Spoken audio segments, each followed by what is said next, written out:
है। मैं आपके साथ फरहान नाज़। ಕರ್ನಾಟಕ ರಕ್ಷಣಾ ವೇದಿಕೆಯ ಸ್ವಾಭಿಮಾನ ಬಣದ ರಾಜ್ಯ ಅಧ್ಯಕ್ಷರಾದಂಥ ಪಿ ಕೃಷ್ಣೇಗೌಡರು ವಿಜಯಪುರ ಜಿಲ್ಲೆಗೆ ಆಗಮಿಸಿದರು. ಸ್ವಾಭಿಮಾನ ಬಣದ ಎಲ್ಲ ಕಾರ್ಯಕರ್ತರು ಗಾಂಧಿ ಸರ್ಕಲ್ನಲ್ಲಿ ಗಾಂಧಿ ವೃತ್ತಕ್ಕೆ ಮಾಲಾರ್ಪಣೆಯನ್ನು ಮಾಡಿ ಪಿ ಕೃಷ್ಣೇಗೌಡರು ತಮ್ಮ ಕಾರ್ಯಕರ್ತರ ಜೊತೆ ಚರ್ಚೆಯನ್ನು ಮಾಡಿ ಜಾಗೃತ ಸಭೆಯನ್ನು ಆಯೋಜಿಸಲಾಯಿತು. ಸಂಘಟನೆಗೆ ಬಲಿಷ್ಠ ಮಾಡುವ ಕುರಿತು ಮತ್ತು ಚುನಾವಣೆ ಸಲುವಾಗಿ ಚರ್ಚೆಯನ್ನು ಮಾಡಲಾಯಿತು. ಅದರ ಜೊತೆಯಲ್ಲಿ ರೈತರಿಗೋಸ್ಕರ ನಿಂಬೆಹಣ್ಣು ಮತ್ತು ದ್ರಾಕ್ಷಿ ಬೆಳೆಗೋಸ್ಕರ ಚರ್ಚೆಯನ್ನು ಮಾಡಲಾಯಿತು. ನಿರಂತರ ಸುದ್ದಿಗಾಗಿ ನೋಡ್ತಾ ಇರಿ R1 news Bijapur. P Krishnegowda ಅವರಿಗೆ, ನಮ್ಮ ರಾಜ್ಯದ ಅಧ್ಯಕ್ಷರಾಗಿರುವಂತಹ ಪಿ ಕೃಷ್ಣೇಗೌಡ ಅವರಿಗೆ, ನಮ್ಮ ರಾಜ್ಯದ ಅಧ್ಯಕ್ಷರಾಗಿರುವಂತಹ ಪಿ ಕೃಷ್ಣೇಗೌಡ ಅವರಿಗೆ, ಕರ್ನಾಟಕ ರಕ್ಷಣಾ ವೇದಿಕೆ ಸ್ವಾಭಿಮಾನಿ ಬಣಕ್ಕೆ, ಕರ್ನಾಟಕ ರಕ್ಷಣಾ ವೇದಿಕೆ ಸ್ವಾಭಿಮಾನಿ ಬಣಕ್ಕೆ ವಂದೇ ವಂದೇ ಜೈ ಜವಾನ್ ಜೈ ಜವಾನ್. ನಿನ್ನೆ ಸಾಯಂಕಾಲ ವಿಜಯಪುರ ಜಿಲ್ಲೆಗೆ ನನ್ನೆಲ್ಲ ಸಂಘಟನೆ ಆಗಮಿಸಿದ್ದು, ಬೆಳಗ್ಗೆಯಿಂದ ಇಲ್ಲಿವರೆಗೂ ಕೂಡ ಸಾಕಷ್ಟು ಚರ್ಚೆಗಳನ್ನು ಸಂಘಟನಾತ್ಮಕವಾಗಿ ಏನೇನು ಮಾಡಬೇಕು ಅನ್ನುವಂಥ ವಿಶಾಲವಾದಂಥ ಒಂದು ಚರ್ಚೆಯನ್ನು ಹಮ್ಮಿಕೊಂಡಿದ್ದು, ಇವತ್ತು ಭಾಳ ಪ್ರಮುಖವಾಗಿ ಏನಿವತ್ತು ಜಾಗೃತಿ ಸಭೆ ಅಂತ ನಾವೇನು ಸುಮಾರು 4 ಜಿಲ್ಲೆ ಮತ್ತು ವಿಜಯಪುರ ಜಿಲ್ಲೆಯಲ್ಲಿ ಕೇಂದ್ರೀಕೃತಗೊಳಿಸಿ ಇವತ್ತು ಸಂಘಟನೆ ಬಗ್ಗೆ ಮತ್ತು ಮುಂದಿನ ಚುನಾಯಿತ ಪ್ರತಿನಿಧಿಗಳ ಬಗ್ಗೆ ಮತ್ತು ಆಡಳಿತ ಬಗ್ಗೆ ಚುರುಕು ಯಾವ ರೀತಿ ಗೊಳಿಸಬೇಕಾಗ್ತದೆ, ಮತ್ತು ನಾವೆಲ್ಲರೂ ಕೂಡ ಒಟ್ಟಾಗಿ ಸ್ವಾಭಿಮಾನಿ ಬಣ ಇವತ್ತು ವಿಜಯಪುರ ಜಿಲ್ಲೆಯಲ್ಲಿ ಮತ್ತು ಅಕ್ಕಪಕ್ಕದ ಜಿಲ್ಲೆಗಳಲ್ಲಿ ಯಾವ ರೀತಿ ಜನರ ಸಮಸ್ಯೆಗಳ ಬಗ್ಗೆ, ರೈತರ ಬಗ್ಗೆ, ಕಾರ್ಮಿಕರ ಬಗ್ಗೆ, ಕಟ್ಟಕಡೆಯ ಜನರುಗಳ ಬಗ್ಗೆ ಮುಂದೆ ಹೇಗೆ ಧ್ವನಿ ಆಗಬೇಕಾಗ್ತದೆ, ಆಡಳಿತವನ್ನು ಚುರುಕುಗೊಳಿಸುವಂಥ ನಿಟ್ಟಿನಲ್ಲಿ ನಾವೆಲ್ಲರೂ ಕೂಡ ಯಾವ ರೀತಿ ಕಾರ್ಯೋನ್ಮುಖರಾಗಬೇಕಾಗ್ತದೆ ಅಂತ ಒಂದು ವಿಷಯ ಇಟ್ಕೊಂಡು ಇವತ್ತು ಮಹಾತ್ಮ ಗಾಂಧೀಜಿಯವರಿಗೆ ಮಾಲಾರ್ಪಣೆ ಮಾಡಿ ಇವತ್ತು ನಮ್ಮ ಸಭಾಂಗಣಕ್ಕೆ ನಾವೆಲ್ಲರೂ ಕೂಡ ತೆರಳಲಿದ್ದೇವೆ. ಉದ್ದೇಶ ಇಷ್ಟೇ, ಈ ಭಾಗದ ಸಾಕಷ್ಟು ಜ್ವಲಂತ ಸಮಸ್ಯೆಗಳ ಬಗ್ಗೆ ಚರ್ಚೆ ಮಾಡಲಿದ್ದೇವೆ. ಈಗಾಗಲೇ ರೈತರ ಸಮಸ್ಯೆಗಳ ಬಗ್ಗೆ ಚರ್ಚೆ ಮಾಡಿದ್ದೇವೆ. ಇಲ್ಲಿ ದ್ರಾಕ್ಷಿ ಬೆಳೆ ಇರ್ಬೋದು, ನಿಂಬೆಹಣ್ಣು ಇರ್ಬೋದು, ಸಾಕಷ್ಟು ರೈತರು ಬೆಳೆದಂಥ ಬೆಳೆಗೆ ವೈಜ್ಞಾನಿಕ ಬೆಲೆ ಇರ್ಬೋದು, ಮತ್ತು ಅದು ಶೇಖರಣೆ ಮಾಡ್ತಕ್ಕಂಥ ಕೆಲವು ಗೋಡನ್ಗಳನ್ನ ನಿರ್ಮಾಣ ಮಾಡೋದ್ರಲ್ಲಿ ವಿಫಲ ಆಗಿರ್ತಕ್ಕಂಥದ್ದು ಈಗಾಗಲೇ ಸಂಘಟನೆ ಗಮನಕ್ಕೆ ಬಂದಿದೆ. ಹಾಗಾಗಿ ಸಂಘಟನೆ ಮುಂದಿನ ದಿನಗಳಲ್ಲಿ ಒಟ್ಟಾರೆ ಈ ನಾಡಿನ ಜನರ ಧ್ವನಿಯಾಗಿ ಕೆಲಸ ಮಾಡುವಂಥ ನಿಟ್ಟಿನಲ್ಲಿ ಇವತ್ತು ಸಭೆ ಮಾಡೋರಿದ್ದೇವೆ. ಸಭೆಯಲ್ಲಿ ಒಂದು ನಿರ್ಣಯವನ್ನು ಕೈಗೊಳ್ಳಲಿದ್ದೇವೆ. ನನ್ನೆಲ್ಲ ಕನ್ನಡದ ಕಟ್ಟಾಳುಗಳು ಇವತ್ತು ಅದಕ್ಕೆಲ್ಲರೂ ಕೂಡ ಕೈ ಜೋಡಿಸಿದ್ದಾರೆ. ಸಾಕಷ್ಟು ತಾಲೂಕಿನಿಂದ, ಸಾಕಷ್ಟು ಜಿಲ್ಲೆಗಳಿಂದ ಬಂದಿರತಕ್ಕಂಥ ನನ್ನೆಲ್ಲ ಕಾರ್ಯಕರ್ತರಿಗೆ ಇವತ್ತು ಧನ್ಯವಾದಗಳನ್ನ ಈ ಸಂದರ್ಭದಲ್ಲಿ ಹೇಳಲಿಕ್ಕೆ ಬಯಸ್ತೇನೆ. ಕರ್ನಾಟಕ ರಕ್ಷಣಾ ವೇದಿಕೆ ಸ್ವಾಭಿಮಾನಿ ಬಣಕ್ಕೆ, ಕರ್ನಾಟಕ ರಕ್ಷಣಾ ವೇದಿಕೆ ಸ್ವಾಭಿಮಾನಿ ಬಣಕ್ಕೆ, ಕರ್ನಾಟಕ ರಕ್ಷಣಾ ವೇದಿಕೆ ಸ್ವಾಭಿಮಾನಿ ಬಣಕ್ಕೆ. ಕರ್ನಾಟಕ ರಾಜ್ಯ ರಕ್ಷಣಾ ವೇದಿಕೆ ಸ್ವಾಭಿಮಾನ ಬಣ ಒಂದು ಸಂಘಟನೆ ನಿಮಿತ್ತ ಏನದ ಬಾಗಲಕೋಟೆ ಮತ್ತು ವಿಜಯಪುರ ಜಿಲ್ಲೆ ಎಲ್ಲ ಪದಾಧಿಕಾರಿಗಳ ಒಂದು ಸಭೆಯನ್ನು ಹಮ್ಮಿಕೊಳ್ಳಲಾಗಿದೆ. ಅದರ ನಿಮಿತ್ತವಾಗಿ ಇವತ್ತಿನ ದಿವಸ ಸಿದ್ದೇಶ್ವರ ಸ್ವಾಮಿಗಳಿಗೆ ನಮಸ್ಕರಿಸಿ ನನ್ನ ಸ್ವಾಗತ ಭಾಷಣವನ್ನು ಪ್ರಾರಂಭ ಮಾಡ್ತಾ ಇದ್ದೀನಿ. ಮೊದಲನೇದಾಗಿ ಇವತ್ತಿನ ದಿವಸ ನಮ್ಮ ರಾಜ್ಯದ ಕರ್ನಾಟಕ ರಕ್ಷಣಾ ವೇದಿಕೆಯ ಸ್ವಾಭಿಮಾನ ಬಣದ ಅಧ್ಯಕ್ಷರಾದಂಥ ಸನ್ಮಾನ್ಯ ಶ್ರೀಯುತ ಪಿ ಕೃಷ್ಣೇಗೌಡರಿಗೆ ನಮ್ಮ ಬಾಗಲಕೋಟೆ ಜಿಲ್ಲಾ, ಬಿಜಾಪುರ ಜಿಲ್ಲಾ ಪದಾಧಿಕಾರಿಗಳು ಹಾಗೂ ವಿಜಯಪುರ ಜಿಲ್ಲಾದ ಅಧ್ಯಕ್ಷರು, ಕಾರ್ಯದರ್ಶಿಗಳು, ಉಪಾಧ್ಯಕ್ಷರು ಎಲ್ಲರ ವತಿಯಿಂದ ನಾನು ಹೃತ್ಪೂರ್ವಕ ಅವರಿಗೆ ಸ್ವಾಗತವನ್ನು ಕೊಡ್ತಾ ಇದ್ದೇನೆ.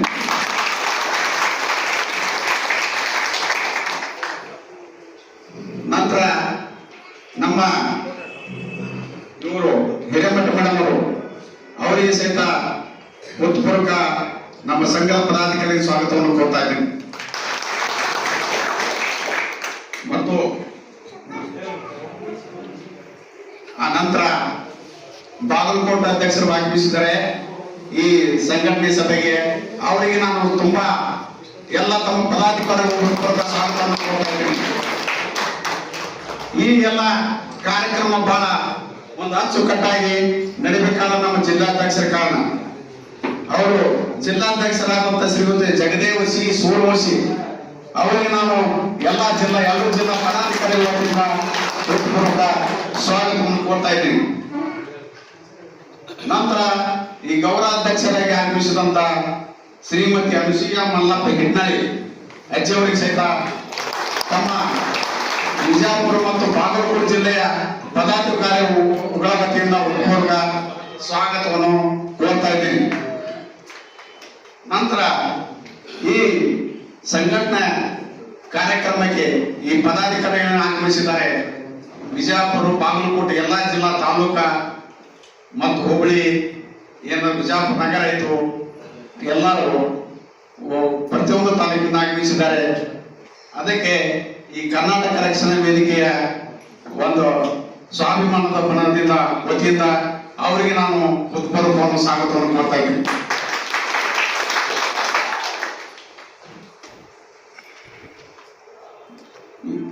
ಅವು ಮಾಧ್ಯಮದವರು ಮತ್ತು ಇನ್ನಿತರ ಎಲ್ಲರಿಗೆ ನಾನು ಸ್ವಾಗತವನ್ನು ಸಂಘಟನೆ ವತಿಯಿಂದ ಸ್ವಾಗತವನ್ನು ಕೋರಿ ಇಲ್ಲಿಗೆ ನಾನು ಸ್ವಾಗತ ಭಾಷಣ.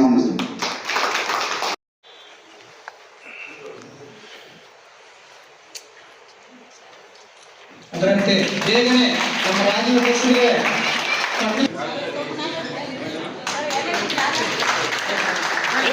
ಸ್ವಲ್ಪ ನಡುವಿನ ಸರ್ರಿ ಅಧ್ಯಕ್ಷರೇ, ಸ್ವಲ್ಪ ಸೈಡ್ಲಿಂದ ದಯಮಾಡಿ ಹಂಗೆ ಕೊಟ್ಬಿಡಿ. ಬಹಳ ಕಳಿಸ್ತೀನಿ. ಈಗ ಬಂದಿರೋ ಕಾರ್ಯಕ್ರಮಕ್ಕೆ ತಡ ಆಗಿದೆ. ದಯಮಾಡಿ ಅನ್ನತ ಬಳಸ್ಬೇಡಿ ಯಾರು. ಒಂದ್ಸಲ ಎಲ್ಲರೂ ಜೋರಾಗಿ ಚಪ್ಪಾಳೆ ಕೊಡ್ತಾರೆ.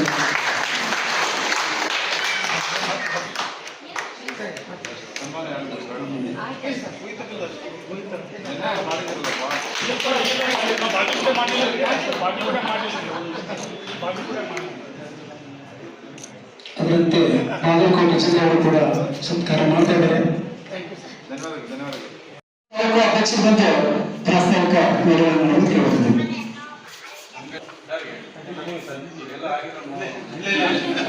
ನಮ್ಮ ಅಧ್ಯಕ್ಷರು ಚಾಲಕ ಗೌರವಾಧ್ಯಕ್ಷರು ಮತ್ತು ಶಿವ ತಂಗಡಿಗೆ ಅವರು ವೇದಿಕೆ ಮೇಲೆ ಬರಬೇಕು. ರಾಜ್ಯಾಧ್ಯಕ್ಷರಿಗೆ ಗೌರವ ನಂತರ ರಾಜ್ಯಾಧ್ಯಕ್ಷರಿಗೆ ಸನ್ಮಾನ ಸತ್ಕಾರ ಕಾರ್ಯಕ್ರಮವನ್ನು ಮಾಡ್ತಾ ಇದ್ದಾರೆ. ಸಂಘಯ್ಯ ಹಿರೇಮಠ ಹಾಗೂ ಅವರೆಲ್ಲ ತಾಲೂಕಾ ಕಾರ್ಯಕರ್ತರು.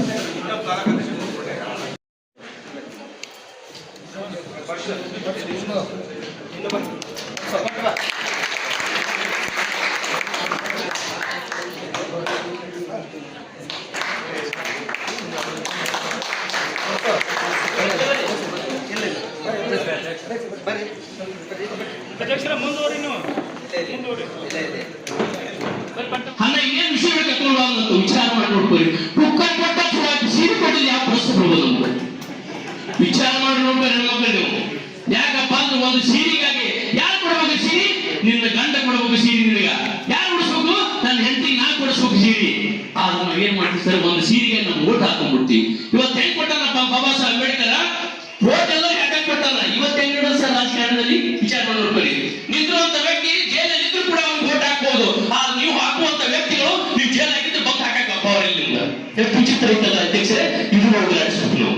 ಇದನ್ನ ಹೋಗಲಾಡಿಸಕ್ ಫಸ್ಟ್ ನಾವು ಇಲ್ಲೇ ಮುದ್ದಾವರದಲ್ಲಿ ನಮ್ಮ ಸಂಘ ಗುರುಗಳು ನಾವು ಕೂಡ ಕಬ್ಬಿನಲ್ಲಿ ರೇಟ್ಗಾಗಿ ಹೋರಾಟ ಮಾಡಿದ್ವಿ. ಯಾಕಪ್ಪ ಅಂದ್ರೆ ಇಲ್ಲೇ ಬಾಗಲಕೋಟೆ ಜಿಲ್ಲೆ ಇರುವಂತ ಕಬ್ಬಿನ ಇರೋದಲ್ಲ, ಅಲ್ಲಿ ಎಲ್ಲವೂ ಕೂಡ 250 ರೂಪಾಯಿ ನಮ್ಮ ಇದೇ ಸರ್ಕಾರ ಹೆಚ್ಚು ಮಾಡಿತು. ಅದೇ ನಮ್ಮ ಮುದ್ದಾವರದಲ್ಲಿರುವಂತಹ ಬಾಲಾಜಿ ಶುಗರ್ ಫ್ಯಾಕ್ಟರಿಯಲ್ಲಿ ರೊಕ್ಕ ಏರಿಸಲಿಲ್ಲ. ನಾವು ಹೋರಾಟ ಮಾಡಿದ್ವಿ ಬನ್ನಿ ಅಲ್ಲಿ ಹೋಗ್ತೇವೆ. ನಾವು ಪ್ರತಿಯೊಂದು ತಾಲೂಕಿನಲ್ಲಿ ಹೋಗ್ತೀವಿ ಅಧ್ಯಕ್ಷರೇ. ನಾವು ಪ್ರತಿಯೊಂದು ಜಿಲ್ಲೆಯಲ್ಲಿ ಹೋಗಿದ್ದೀವಿ. ನಾವು ಬೆಂಗಳೂರಿಗೆ ಹೋಗಿದ್ದೀವಿ, ಡಿಲ್ಲಿವರೆಗೆ ಹೋಗಿದ್ದೀವಿ. ಇವತ್ತೇನ್ ನಾವು ನಿಮ್ ಬಡ ಟ್ಯಾಕ್ಸ್ ಹಾಕೊಂತೀವಪ್ಪ ಅಂದ್ರೆ ನಾನು ಅರಣ್ಯಾಗಿರುವಾಗ ನಾನು ನೋಡ್ತಾ ಇದ್ದೆ, ನಮ್ಮ ಕರ್ನಾಟಕದ ಬಸ್ಗಳು ಕಲ್ಲು ಹೋಗಿದ್ರಪ್ಪ ಅಂದ್ರೆ ನಮ್ಮ ಅಧ್ಯಕ್ಷರು ನಿಂತಿರ್ತಿದ್ರಿ ಆಯ್ತು.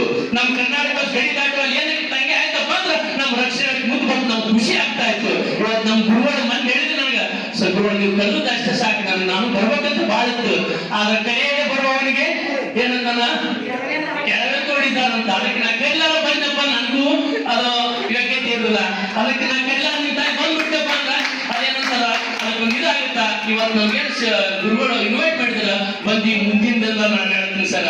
ಮುಂದಿನ ದಿನ ಈ ಹೋರಾಟ ನೋಡಕೈತಿ ಸರ್. ಈ ಹೋರಾಟ ಹೆಂಗಿರ್ಬೇಕಪ್ಪ ಅಂದ್ರ ನೀವು ಯಾರು ಏನು ಒಬ್ಬರು ಬಂದಿಲ್ಲ, ಪ್ರತಿಯೊಬ್ಬರು ಬರೀ 5 ಮಂದಿ ತಿಳ್ಕೊಂಡ್ಬಿಡಿ ಸರ್. 5 ಮಂದಿ ಸಾಕು. ಬೆಕ್ಕದಲ್ಲಿ ಯಾವ ಊರಾಗಿರ್ಲಿ ಹೋರಾಟ ಮಾಡಿ ತೋರ್ಸೋನು. ಆ ಹೋರಾಟ ಹೆಂಗಿರ್ಬೇಕಪ್ಪ ಅಂದ್ರೆ ಇನ್ನೊಬ್ರಿಗೆ ನೋವು ಆಗಬಾರ್ದು, ನಮ್ಮ ಸಾರ್ವಜನಿಕ ತೊಂದರೆ ಆಗಬಾರ್ದು. ಎಲ್ಲೇ ನಾವು ಅಧಿಕಾರಿಗಳ ನಿಂದನೆ ಮಾಡುವಾಗ ಅಧಿಕಾರಿಗೆ ಸರ್ಕಾರಕ್ಕೆ ನಿಂದನೆ ಮಾಡುವ ಹೊರತಾಗಿ ವೈಯಕ್ತಿಕವಾಗಿ ಯಾರು ನಿಂದನೆ ಮಾಡಕ್ ಹೋಗಬೇಡಿ. ಯಾಕಪ್ಪ ಆ ವ್ಯಕ್ತಿ ನಾವು ನಿಂದನೆ ಮಾಡಿದ ನಂತರ ಅದ್ರ ಏನಾದ್ರು ಗೌರವ ನಮ್ಗೆ ಬರ್ಬೇಕಾಗಿತ್ತಪ್ಪ ಅಂದ್ರೆ ಮುಖ್ಯ ನಾಯಕ ನಮ್ಮ ಡೈರೆಕ್ಟ್ ನಮ್ಮ ಅಧ್ಯಕ್ಷ ತಲುಪುವುದು ಮೇನ್. ಅದಕ್ಕೆ ಅದನ್ನು ನಾವು ಕಾಪಾಡ್ಕೋಬೇಕು. ಅಂದಾಗ ಮಾತ್ರ ಇವಾಗ ನಾವು ಸೈನಿಕರು ಕೂಡಿವಿ, ರೈತರು ಕೂಡಿವಿ, ಎಷ್ಟೋ ಜನ ಯುವಕರು ಕೂಡ್ರಿ, ಎಷ್ಟೋ ಜನ ರಾಜಕಾರಣಿಗಳು ಇದ್ದೀರಿ. ಇಷ್ಟೆಲ್ಲ ಬಲ ಇರುವಾಗ ನಾವು ಪ್ರತಿಭಟನೆ ಮಾಡಕ್ ಆಗಲ್ಲ. ಒಬ್ರು ಸರ್ ಹೇಳ್ತಾ ಇದ್ರಲ್ಲಿ ಸಮಸ್ಯೆಗಳು ಸರ್ ಸಮಸ್ಯೆ ಆಗುತ್ತೆ ಗ್ಯಾರಂಟಿ ಸರ್. ನಾವು ಕರೆಕ್ಟ್ ಹೊಂಟಪ್ಪ ನಮ್ಗೆ ಎಷ್ಟೋ ಜನ ಕಲ್ಲು ಹೋಗಿ ಬಾಳ ಹೊಂದಿದ್ದಾರೆ. ಇವತ್ತು ಹೆಂಗಿದೆಪ್ಪ ಅಂದ್ರೆ 110 ಸುಳ್ಳು ಹೇಳಿದ್ರೆ ಮಾತ್ರ ಬದುಕಕ್ಕೆ ಚಾನ್ಸ್ ಐತೆ. ನಾವು ಇಲ್ಲಪ್ಪ ಕರೆ ಹೇಳೋದು ಬದುಕು ಚಾನ್ಸ್ ಇಲ್ಲ. ಆದ್ರೆ ನಾವು ಕರೆ ಹೇಳಿ ಬದುಕము, ನಿಷ್ಠೆಯಿಂದ ಬದುಕము, ಈ ನಾಡಿಗಾಗಿ ಬದುಕము, ಕನ್ನಡಕ್ಕಾಗಿ ಬದುಕము, ಕನ್ನಡಕ್ಕಾಗಿ ಹೋರಾಟము. ನಮ್ಮ ರಾಜ್ಯಾಧ್ಯಕ್ಷರು ಇಡೀ ದೇಶದಲ್ಲಿ ಕೃಷ್ಣೇಗೌಡ ಯಾರಪ್ಪ ಅಂದ್ರೆ ಅದು ಕರ್ನಾಟಕ ರಕ್ಷಣಾ ವೇದಿಕೆ ಸ್ವಾಭಿಮಾನ ಮಾಡಲ್ಲ, ರಾಜ್ಯಾಧ್ಯಕ್ಷರು ಅಂತ ನಾವು ಬೇಕು ಮಾಡ್ಕೊಂಡು ಅವಾಗ ಮಾತ್ರ ಈ ಬಣಕ್ಕೆ ಈ ಒಂದು ಸಂಘಟನೆಗೆ ನಮಗೆ ಒಂದು ಸ್ಫೂರ್ತಿ ಆಗುತ್ತೆ ಅಂತ ಹೇಳ್ತಾ ಇವತ್ತ ನಾನು ಕೃಷ್ಣೇಗೌಡ ಮುಂದೆ ಮಾತಾಡಲಿಕ್ಕೆ ನನಗೂ ಎಲ್ಲಿಂದ ಜೋಶ್ ಬಂತು ಗೊತ್ತಿಲ್ಲ. ಯಾಕಪ್ಪ ನಾನು ಬಂದೂಕ್ ಹಿಡ್ದವ, ಯಾವಾಗಲೂ ನಾನು ಮೈಕ್ ಹಿಡ್ದವಲ್ಲ, ಬಂದೂಕ್ ಹಿಡ್ದವ ನಾನು. ಆದ್ರೂ ಕೂಡ ವಿಷಯ ನಾನು ಇಡೀ ದೇಶ ಸುತ್ತಿದ್ವಿ ಸರ್. ಆ ಕಡೆ ನೋಡ್ಕೊಂಡ್ಬಿಟ್ಟು ನೀವು ಆಸಾಮ್, ಮಣಿಪುರ್, ನಾಗಾಲ್ಯಾಂಡ್, ಒಡಿಶಾ, ಸಿಕ್ಕಿಂ, ಜಮ್ಮು ಕಾಶ್ಮೀರ, ಪೂನ್ ಸೆಕ್ಟರ್, ಒಡಿ ಸೆಕ್ಟರ್, ಹಿಮಾಚಲ್ ಎಲ್ಲ ಸುತ್ತಿದ್ವಿ. ಹೊರದೇಶಕ್ಕೆ ಹೋಗಿ ಬಂದಿವಿ. ನಮ್ಗೆಲ್ಲಾ ರಾಜ್ಯಗಳ ಅನುಭವ ಗೊತ್ತೈತಿ. ಎಲ್ಲಾ ದೇಶಗಳ ಏನೇ ನಡೀತಂತ ಗೊತ್ತಾಗುತ್ತದೆ. ಇದೇ ಒಂದೇ ಒಂದು ಮಾತನ್ನು ಮುಗಿಸ್ತೀನಿ. ಇಲ್ಲಿವರೆಗೂ ನಾವೆಲ್ಲರೂ ಕಾಸ್ಟ್ ವೈಸ್, ನಮ್ಮ ಜಾತಿ ವೈಸ್ ನಮ್ಮ ಸಂಘಕ್ಕಾಗಿ ಹೋರಾಟ ಮಾಡ್ತೀವಿ. ಇಲ್ಲಿವರೆಗೆ ಯಾವ್ದಾದ್ರು ದೇಶದಲ್ಲಿ ತನ್ನ ಊಟಕ್ಕಾಗಿ, ತನ್ನ ಹೆಂಡರಿಗಾಗಿ, ತನ್ನ ಮಕ್ಕಳಿಗಾಗಿ, ತನ್ನ ಪೇಮೆಂಟ್ಗಾಗಿ ಇಲ್ಲಿವರೆಗೆ ಹೋರಾಟ ನಡೀತಾ ಇದ್ದಿಲ್ಲ. ಅದು ಯಾವ್ದಾದ್ರು ದೇಶ ಇತ್ತಪ್ಪ ಅದು ಇಂಡಿಯನ್ ಆರ್ಮಿ ಅಂತ ಇಲ್ಲಿವರೆಗೂ. ಇವತ್ತು ಹೆಂಗಾಗಿದೆಪ್ಪ, ಎಲ್ಲರೂ ಸೈನಿಕರನ್ನ ಯೂಸ್ ಮಾಡ್ಕೋತಾರ, ರೈತರನ್ನ ಯೂಸ್ ಮಾಡ್ಕೋತಾರ, ಸಣ್ಣ ಸಣ್ಣ ಮಕ್ಕಳನ್ನ ಯೂಸ್ ಮಾಡ್ಕೋತಾರ. ಅದೆಲ್ಲರೂ ನಾವು ಎತ್ಕೊಡ್ಬೇಕು. ಅವ್ರಿಗೆ ಉತ್ತರ ಕೊಡಬೇಕಾಗಿತ್ತಪ್ಪ ಅಂದ್ರ ಇಂಥ ರಕ್ಷಣಾ ವೇದಿಕೆಗಳನ್ನು ನಾವೊಂದು ಜಗತ್ತಾಗುತ್ತದೆ. ಅದಕ್ಕೆ ನಾವೆಲ್ಲ ನೀವೆಲ್ಲರೂ ಕುಟ್ಕೊಂಡು ಸೇರ್ಕೊಂಡು ಮುಂದಿನ ದಿನಮಾನಗಳಲ್ಲಿ ಇನ್ನೇ ಬರುವಾಗ ಇವತ್ತೇನು ಇಷ್ಟು ಜನ ಇದ್ದೀವಲ್ಲ, ಇದು 5 ಪಟ್ಟಾಗಿ ಒಂದು 500 ಜನ ನಾವು ಸೇರ್ಬೇಕು. ಅವಾಗ ನಮ್ಮ ರಾಜ್ಯಾಧ್ಯಕ್ಷ ಅನ್ಬೇಕು, ಹಿರೇಮಠ ಹೇಳಿದ್ದೀನಿ ಕರೆ ಮಾಡಿದಪ್ಪ ಅನ್ಬೇಕು. ಅಂತ ಒಂದು ಸಂಘಟನೆ ತಯಾರು ಮಾಡಮ್ಮ. ಅಂತ ಒಂದು ನಮ್ಮಲ್ಲಿ ಶಕ್ತಿ ಬರಲಿ. ಅಂಜುದು ಯಾರಿಗೂ ಇಲ್ಲ ಸರ್, ಅದ ಅಂಜಾಕ್ ಹೋಗ್ಬೇಡಿ. ಯಾರು ಯಾರೇನು ಮಾಡೋದು ಸರ್. ನಾವ್ ಹೆಂಗಪ್ಪ ಅಂದ್ರ ಮಿಟ್ಟಿಗೆ ಹೋಗ್ತಾರಪ್ಪ ಸತ್ತು ಬಿಡ್ತೀವಿ. ಇಲ್ಲಿ ಬರ್ದಿರ್ತಾರ ಸರ್, ನಾನು ಯಾವಾಗ ಹುಟ್ಟಿನಿ ಯಾವಾಗ ನನ್ನ ಸಾವೈತಿ, ಯಾವಾಗ ಹುಟ್ಟಿಸೋರು ಅವತ್ತ ನನ್ನ ಸಾವೈತಿ, ಅದು ನಾವು ಮರೆತು ಬಿಡ್ತೀವಿ. ನಾನು ಇಲ್ಲಿದ್ರು ಅಷ್ಟೇ. ನಿಮ್ಗೆ ಒಂದು ಎಕ್ಸಾಂಪಲ್ ಕೊಡ್ತೀನಿ. ಮೊನ್ನೆ ಅಭಿನಂದನ್ ನೋಡ್ಬೇಕು ನೀವು, ಹೇರ್ ಜಾಯಿಂಟ್ ಆಗುವಾಗ, ಹೇರ್ ಸ್ಟ್ರೈಕ್ ಮಾಡುವಾಗ ಅವು ಪಾಕಿಸ್ತಾನದಲ್ಲಿ ಬಿದ್ದ ಅಲ್ಲೇ ಅವ್ರ ಮೇಲೆ ಸಿಕ್ಕಾಕೊಂಡು ಅಲ್ಲೇ ಹೊಡ್ಸೊಂದ. ಆದ್ರ ಇತಿಹಾಸದಲ್ಲಿ ಹಿಸ್ಟ್ರಿ ಐತಿ, ಇತಿಹಾಸದಲ್ಲಿ ವರ್ಲ್ಡ್ ಅಲ್ಲಿ ಹಿಸ್ಟ್ರಿ ಐತಿ. ವರ್ಲ್ಡ್ ಪೂರಾ ವರ್ಲ್ಡ್ ಅಲ್ಲಿ ಹೇಳ್ತಾ ಇದ್ನು 24 ತಾಸಿನಲ್ಲಿ ಯಾವ್ದಾದ್ರು ಒಬ್ಬ ಕೈದಿನ ವಾಪಸ್ ತರಿಸಿಕೊಂಡ ದೇಶ ಯಾವ್ದಾದ್ರಿಂದ ಅದು ಭಾರತ ದೇಶ. ಭಾರತ ದೇಶ ಇವತ್ತು ನಾವು ಭಾರತ ಅಲ್ಲ, ನಮ್ಮ ತಾಕತ್ ಹೆಂಗಾಗಿದೆ ಬಂದು ಇವತ್ತು ಯಾವ ದೇಶ ಕೂಡ ನಮ್ಮ ದೇಶಕ್ಕೆ ಮುಂದೆ ನಡೆದು ಹೋಗುತ್ತಾ. ಅದು ಕೂಡ ಕರ್ನಾಟಕದ ಬಗ್ಗೆ ವಿಚಾರ ಬಂದಾಗ ಇಂತ ನಮ್ಮ ಕೃಷ್ಣೇಗೌಡ ನಮ್ಮ ಮುಂದಿರುವಾಗ ಇವ್ರ ಮುಂದೆ ಕೂಡ ಎಲ್ಲರೂ ನಡಿಗೆ ಹೋಗ್ತಾರ. ಯಾಕಪ್ಪ ಅಂದ್ರೆ ನಾವು ನಿಷ್ಠೆಯಿಂದ ಕೆಲಸ ಮಾಡಬೇಕು. ಅವಾಗ ಮಾತ್ರ ನಮಗೆ ಬೆಂಬಲ ಸಿಗ್ತದೆ ಅಂತ ಹೇಳ್ತಾ ನನಗೊಂದು 2 ನಿಮಿಷ ಕೊಟ್ಟಿದ್ರಿ, ತಮ್ಮಲ್ಲಿ ಕ್ಷಮೆ ಕೇಳ್ತೀನಿ ನಾನು. ಯಾಕಪ್ಪ ಅಂದ್ರ ನಾವು ಮೊದಲು ಸ್ಟಾರ್ಟ್ ಮಾಡೋದು ಕಮ್ರಿ, ಸ್ಟಾರ್ಟ್ ಮಾಡಿದ ಫಿನಿಶಿಂಗ್ ನಮ್ಮ ಕಡೆ ಇರ್ತೈತಿ.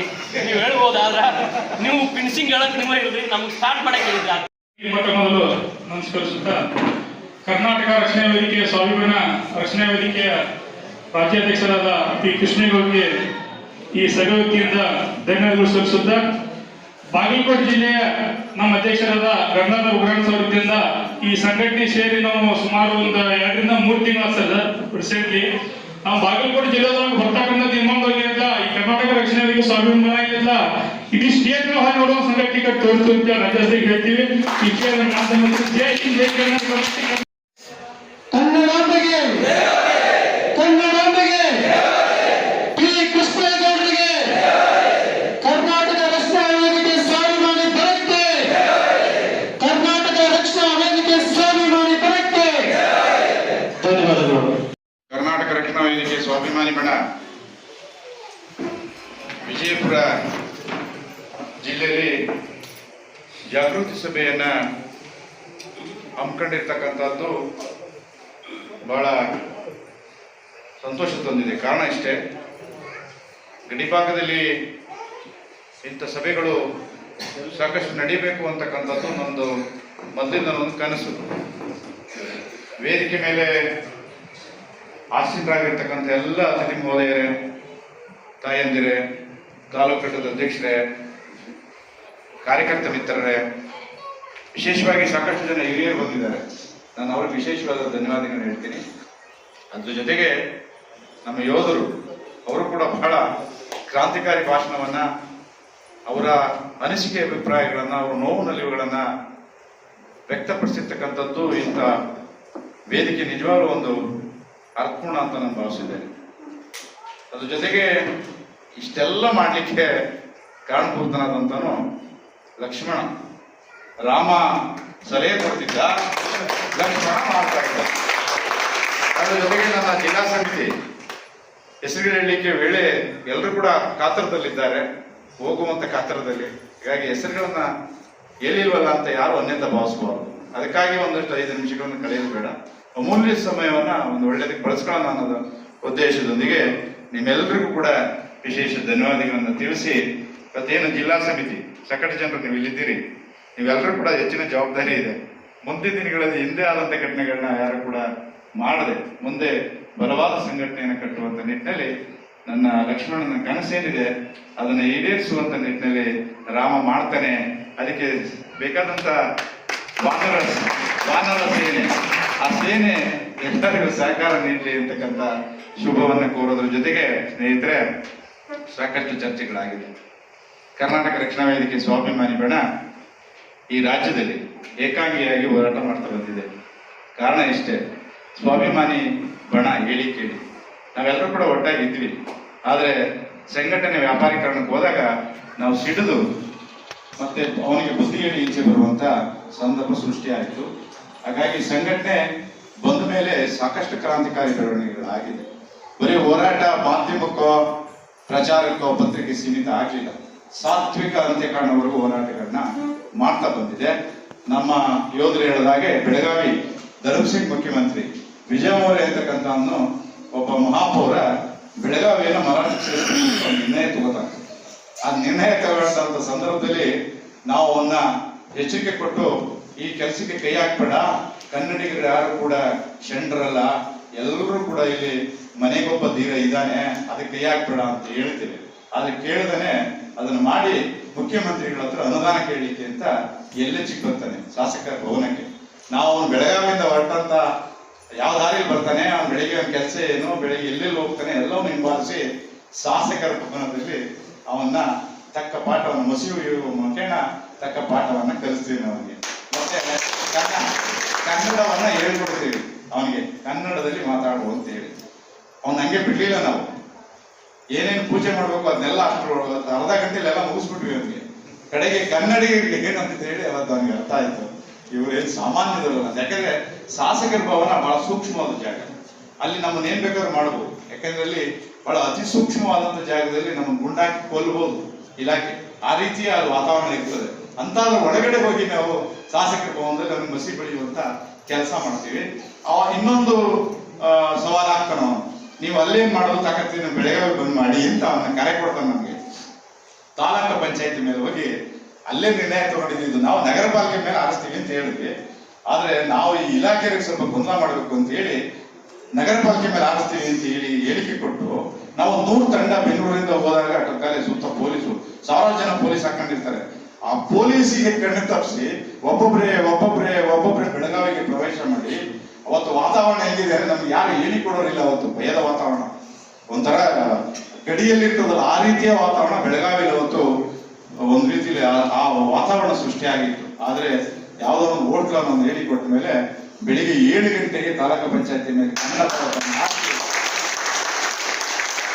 ಬಂದಿದ್ದೀವಿ ಬಾ ಅಂತ ಹೇಳಿ ನಮ್ಮ ಭಾಷೆಯಲ್ಲಿ ಅವನು ಕರೆದು ಕಡೆಗೆ ಅದು ವಿಕೋಪಕ್ಕೆ ಹೋಗಿ ಲಕ್ಷಾಂತರ ಜನ ಪೊಲೀಸರು ನಮ್ಮನ್ನ ಅವತ್ತು ಬೆಳಗಾವಿಯಿಂದ ಹುಬ್ಬಳ್ಳಿವರೆಗೂ 1000 ಜನ ಪೊಲೀಸರು ಏಕ ರಸ್ತೆಯಲ್ಲಿ ಪೊಲೀಸರು ಹುಬ್ಬಳ್ಳಿವರೆಗೂ ನಮ್ಮನ್ನ ಕರ್ಕೊಂಡ್ ಬಿಡುವಂತ ವ್ಯವಸ್ಥೆ ಆಗ್ತದೆ.